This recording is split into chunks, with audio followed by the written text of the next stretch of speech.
In late March of 2023, a Delta Airlines passenger in Los Angeles caused a stir when they opened an emergency exit door and deployed the slide on Flight 1714 bound for Seattle. This incident didn't occur mid-flight but rather on the runway before takeoff, leading to their swift arrest. Delta staff detained the passenger and local law enforcement took over from there. The incident sparked conversations about the need for a no-fly list for unruly passengers, a topic that continues to be debated.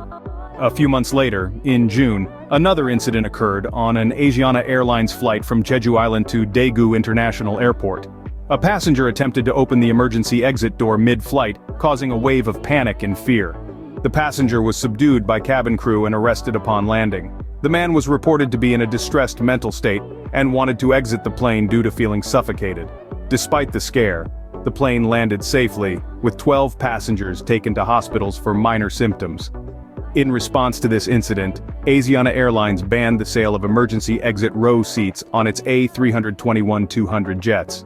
The man responsible for the incident claimed he felt suffocated and wanted to get off quickly due to stress from losing his job. His actions could lead to a prison sentence of up to 10 years.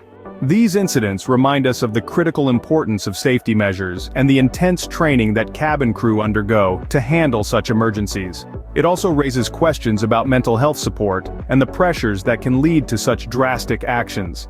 In summary, opening a plane door mid-flight is no small matter. It can cause panic, lead to arrests, disrupt flight schedules, and even result in death. And while these incidents are rare, they serve as a stark reminder of the importance of adhering to safety protocols when flying. So next time you're on a flight, remember that exit door is not just a way out, but a gateway to a myriad of consequences.